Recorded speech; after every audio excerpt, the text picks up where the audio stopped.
Just kidding.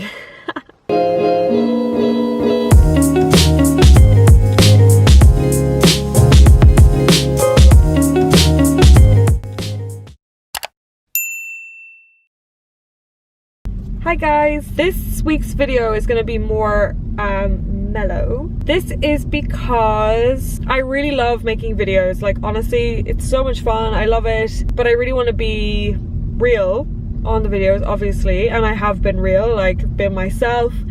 But like, obviously I'm not like in a super great mood all the time. That would be weird. I have my moments and, you know, things are kind of hard, and I want to be able to talk about that stuff as well. I don't want to have to like pretend that everything's great all the time. Woo! No. I'm gonna drive around the place and just chat to you guys a little bit. Disclaimer, I am in no way an expert on any of the things I'm going to talk about. It's stuff that I've experienced and stuff that I kind of think is interesting from a psychology point of view. I don't know. Obviously, I've just moved to a new country, so I've just moved from Ireland to the UK, and this is actually the third time that I have moved country in my life. And it's like a huge thing when you do it. Kind of thought I'd talk about the 3 times that I've done it and sort of the things that I gained from the experiences or things that I struggled with, just because, you know, it's hard, and I think that social media and stuff, we like show the rosy side of it, and it has been really exciting and everything, and definitely I'm enjoying myself, but it's important, I think, to show both sides of the coin. Like, there are bad days. I have bad days. I have bad days. This weekend has been kind of one of those bad weekends. Not because anything particular happened. It was my first weekend that I had nothing planned. A friend of mine had said that I could go meet her, but I actually thought it was good to just take the weekend, force myself to be alone for the weekend, get creative and spend time on my own a bit, have a bit of time to process what's happening, because I don't know about you guys, but definitely I'm someone who, when I find things stressful or if I find that there's a lot going on, I'll like just go into autopilot and I'll just get really busy and not think about it. I get a lot of psychosomatic symptoms, so I get really bad stomach aches. Sometimes I faint. There's a lot of like anxiety things in my head that's all messed up, and it like, instead of processing things in my head and feeling stressed and anxious, it comes out in like pain. It's like physical pain. So I took this weekend to kind of like slow down and be on my own and sort of accept the circumstances that I'm in. So most of you probably already know that I was actually born here in the UK. I was born in London and I lived here until I was 12 years old. So I did all of my primary school here and 1 year of my secondary school. When I was 12, I moved to Ireland. My parents are Irish, so I never felt like I was being displaced. When we talked about moving to Ireland, it was always moving home. I loved Ireland. We'd spent all of our summers there, so I really was like excited about the move. It didn't really hit me properly until I actually remember walking into the GPR, as we called it, which was like the kind of the school hall, scanning the room to see like, where am I gonna sit? It was like an epiphany. This realization that it didn't matter where I sat because I didn't know anyone and no one knew me. And I remember having this moment of like, no one knows me. I can be anyone. I was always someone who was always like outspoken, and I always ended up getting into fights, not physical fights, but like emotional, like bitchiness. So when I was in primary school, I noticed that, gosh, the girls that are just nice and are quiet and they just get on with their lives, like, they're happy.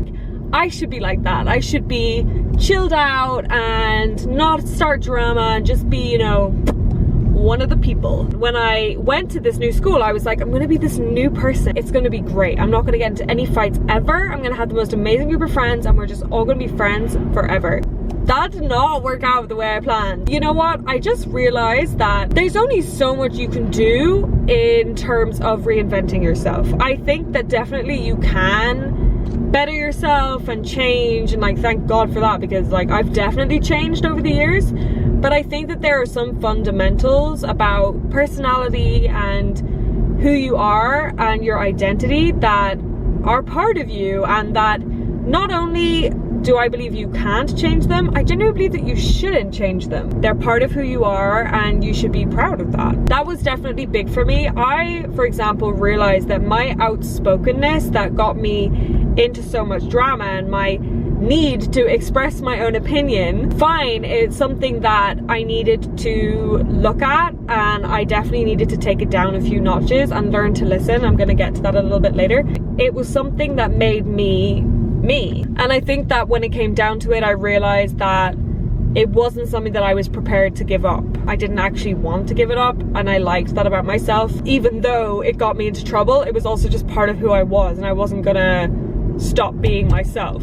So that was like one of my big revelations of going from the UK to Ireland. The next time I sort of moved was from Ireland to Spain. I think I was 21, 22. I had just finished a film degree and I didn't really want to work in film. So what I decided to do was move to Spain. It was actually a crazy experience because I didn't want to go to Spain. I had this mental image of Spanish students flooding and blocking the streets of Dublin and everyone yelling at the same time, and they're just so loud, and I just thought, oh my god, I do not want to live in that country. Plus I was terrible at languages in school. Like, my French teacher used to tell me to drop to lower level French every day of my life. So I was like, how the heck am I meant to go to this country where I literally don't speak a word of the language and live there? And then suddenly, it was like within seconds, I just decided,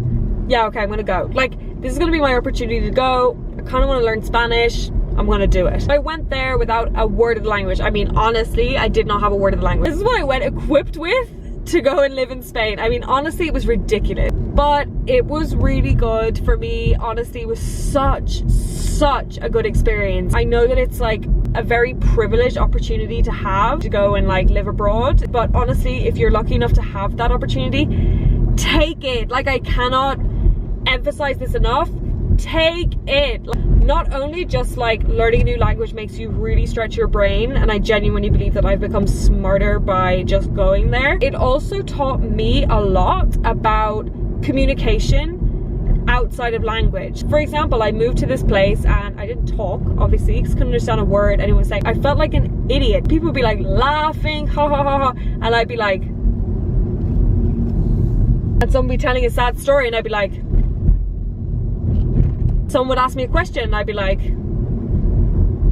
huh? So it was just a nightmare. But it was really good for me because it really forced me to, first of all, shut up and just listen, because I'm a talker and I'm someone who talks over people a lot, and that is annoying, I know. So it really taught me to like rein that back in, stop trying to take over the conversation, don't talk about yourself, just listen to the other person. That I genuinely believe I would not have learned. I still find it hard to do that, but I genuinely felt like that helped me so much. A second thing that I learned was that, okay, so when you're learning a new language, people kind of treat you like a baby because you're speaking like a baby, and it was humiliating, but it was also very humbling. And I had to realize that, okay, in order to learn this language, I just had to be humble. I had to just get over myself and just make the mistakes and let them laugh at me and let them correct me and be okay with that and not be angry at myself for making that mistake.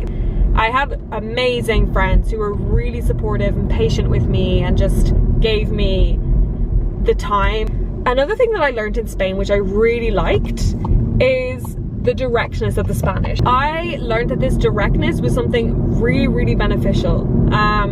I really liked how people were just totally upfront with you. You didn't have to question what people meant or what they really thought of you. It was very obvious. They would just tell you. But they showed you so much love that you were okay with them criticizing you. I personally really like that directness. I found going back to school, and I really feel like my school experience was interesting. Well, to me, I don't know about interesting to anyone else. There was a lot of stuff that I learned from relationships that I had in school that I now can analyze and see like what was good and what was bad about them. I had this friend in school that she would take it upon herself to like punish you if you did anything wrong. This may not have just been her, but I experienced it particularly with her. You would say something and she would stop talking to you for like 2 weeks. So every day in school you're like, hey, and she's like,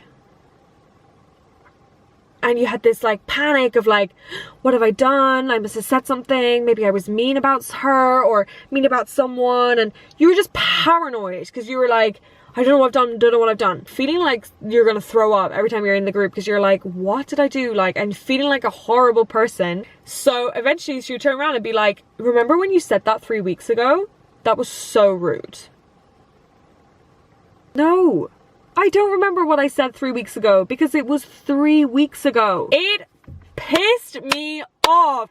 It drove me crazy. If you have a problem with what I said, why don't you say it to me in the moment so I can A, explain what I meant, B, apologize, and C, become a better person from it. So I loved the directness of the Spanish. You just knew where you stood with everyone, and it definitely helped me to grow in my own self-confidence and just to trust my friends a little bit more, to realize that if they have a problem, they're gonna say it. It's not gonna be a thing of like they just stop talking to me. So in summary, so far, we've learned changing your identity isn't possible. You have to work with what you've got and grow and develop those characteristics that you've been given and become a better person from those. You can't radically change who you are, in my opinion. Number 2, be upfront and be direct. Listen to others and allow yourself to be humbled if the situation calls for it. The final move is obviously this one that I did from Ireland back to the UK. Obviously I've lived here before, but I don't have that same network of friends as I have when I'm living in Dublin. That has been really hard on me. I do have amazing people, luckily, that I know that are either from Ireland and live here. I have family here. I also have some friends that I had from primary school here that I'm still in contact with. I do have people here. It's been very challenging to move somewhere and to realize that sounds like I'm about to cry, but I'm not. I just got a dry spot on my throat. I promise I won't cry. I am so blessed to have so many amazing friends that I can literally call at any time or just turn up and be like, hey, do you want to do something? And I love that, and I'm like a very social person. That has definitely been very difficult, not having that. Anyway, honestly, just taking the weekend to just process things and relax a bit, I realized I need to accept that this is difficult and that it's gonna be okay. It's hard and it's okay to feel sad about that. Okay, as I said, this was a little bit of a downer. I don't know if you got any kind of like insights out of it. Probably not. You're probably totally bored by this video. Anyway, I will see you again next week for more of my insights. Hopefully it'll be a more upbeat video next week. Not so mellow, as I said in the beginning. Okay, goodbye! Mwah!